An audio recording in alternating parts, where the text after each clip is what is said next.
Aujourd'hui, on va parler du chapitre 55 de Dragon Ball Super, mais avant, matez-moi ce t-shirt, je suis fier, il est trop classe, il a la classe. Ouais, on s'en fout, mais j'ai envie de dire qu'il était classe parce que j'aime bien. Donc on reprend là, on s'en était arrêté au chapitre 54, entre la discussion entre Whis et le grand prêtre, et on sait du coup, passer de grâce au grand prêtre, que du coup, Merus est un apprenti ange. Il n'est pas totalement ange, mais c'est un apprenti. Et il a été envoyé voir analyser un peu les choses, etc. Mais forcément ne pas prendre parti. Donc pour le moment, il n'a pas enfreint aucune règle, puisque même Whis a déjà entraîné Goku. Et Vegeta, voilà. Donc pour le moment, il n'y a pas de règle en frein, et j'y reviendrai un peu à la fin. Donc Merus ne déroge pas aux règles, et donc il ne risque pas d'être annihilé. Voilà. On va du coup parler du héros de ce chapitre, je pense que vous l'avez tous remarqué, ou même au titre, c'est Vegeta. Donc il s'entraîne sur la planète Yardrat et il en veut plus, hein, c'est normal. On lui dit que du coup, il est meilleur, que son esprit est meilleur que Goku, un truc comme ça. Et Vegeta lui dit c'est normal, on n'est pas fait du même acabit, on n'est pas fait pareil. Et après on lui apprend que le déplacement instantané n'est que le début de leur technique. Genre tu sais, c'est le niveau 1 de leur technique. Et théoriquement, il devrait passer par le déplacement instantané s'il veut suivre les techniques des Yardrat.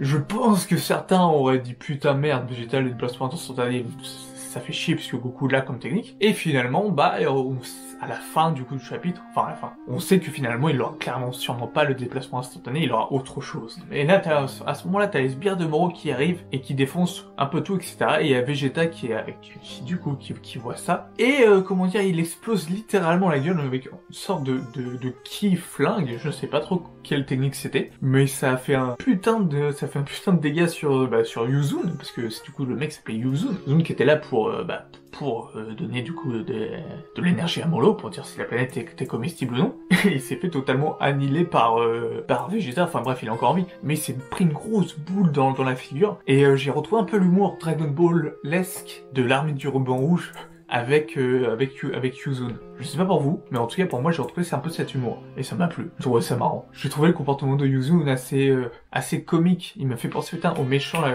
qui était du coup gay, et qui était blond et qui était gay dans l'armée du ruban rouge. Je ne connais plus son nom, je crois que c'était un nom par couleur, mais je ne me rappelle plus son prénom comme ça. Mais bref, du coup il me fait penser vraiment à lui, parce qu'il y a l'humour. Le mec c'est censé être un méchant, mais en même temps il y a de l'humour derrière, etc. Donc c'est assez excellent. Et quand je reparle de l'humour, c'est par exemple, tu vois, Yuzun il se transforme, et tout le monde est choqué, etc. sauf Vegeta. Genre, ah, c'est ma transformation, t'es étonné, tu savais pas qu'il y a pas ça. Vegeta il fait, je me vois tout le temps de transformation, c'est pas ça qui me fait peur. Et oui, il a raison, vous voyez cet humour, j'ai bien aimé cet humour. Je le redis, mais l'humour comme ça, j'ai bien aimé. Donc là, du coup, s'ensuit un combat entre Yuzun et Vegeta, duquel c'est un combat assez dantesque, puisqu'ils arrivent à soulever des bâtiments, à se les projeter l'un vers l'autre, un peu comme un combat Jedi. Même du coup Yuzun arrive à mettre de l'énergie sur un vaisseau, et il le balance sur Vegeta. Vegeta, ça ne te touche pas Vegeta, et d'ailleurs ça tue Yuzun un peu plus tard, alors ce qui est un peu con. Et donc là on voit que littéralement Vegeta roule dessus, il roule sur Yuzun, même en se balançant des immeubles dessus. Vegeta il fait pareil, lui hop, il chope le truc comme ça, et en mode... C'était incroyable la puissance de Vegeta, de voir à quel point il a évolué, même à quel point on ressent cette notion cosmique dans DBS, puisque on l'avait très peu ressenti jusque-là, et là on le ressent bien. Donc avant que Yuzun surprend son vaisseau dans sa gueule et meurt tout seul, il dit comme à Vegeta que la Terre c'est déjà la cible de Molo. Donc Vegeta, du coup après une fois que Yuzun est mort, dit clairement qu'il n'a pas le temps d'apprendre le déplacement instantané et qu'il veut directement passer aux étapes supérieures. Ce qu'il va sûrement faire. Et du coup, on aura sûrement Power-Up de Vegeta dans les prochains chapitres. Et ça va être très très sympa. Déjà qu'on a vu que sa puissance était phénoménale à Vegeta par rapport à avant.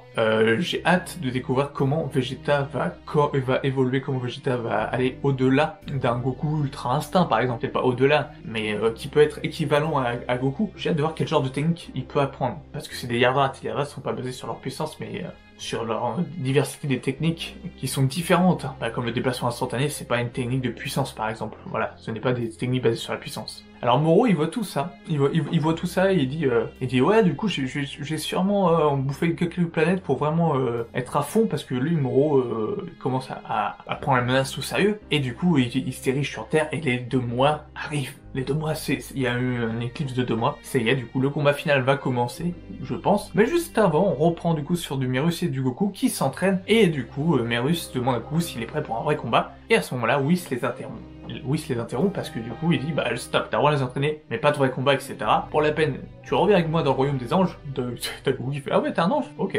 Et donc voilà, donc Whis reprend Merus avec lui, ils s'en vont, laissant Goku tout seul sur la planète, avec un vaisseau de la patrouille galactique, ne sachant pas conduire ce vaisseau. Et là, on ressent encore l'humour Dragon Ballesque en mode, les gars, putain, merde, me laissez pas tout seul, j'ai mon vaisseau. Enfin, je sais pas conduire le vaisseau. Et exactement, je pense que ça sera une des raisons, parce que vu que du coup, Vegeta n'a aucun moyen de communication avec la Terre, ou même avec avec la patrouille galactique sur la planète Serdrat, qui est hors section de la patrouille galactique, et Goku qui ne sait pas conduire, je pense que du coup, les prochains épisodes, Krillin va morfler, Gohan va morfler, on aura du Krillin, du Tenshinhan, du Gohan, etc. On aura on aura la Team Z qui combattra du coup les sbires de Moro et Moro. Le temps que Goku et Vegeta arrivent, ils vont arriver en retard, il y aura quelques morts, etc. À mon avis, ça va se passer comme ça. Mais c'était un très bon chapitre, j'ai pris du plaisir et j'ai retrouvé cet humour à la Dragon Ball. Et ça fait très très plaisir. Donc voilà, n'hésite pas à me dire toi ce que t'en as pensé du chapitre-là. C'était le hype pour le prochain, pour le dénouement qui arrive à grands pas. Enfin à grands pas, on a encore sûrement 2, 3, 4 chapitres, voire peut-être plus. Mais en tout cas, j'ai hâte de voir ce qui va se passer dans les prochains chapitres. Voilà. Sur ce, portez-vous bien, je vous dis à une prochaine. Ciao.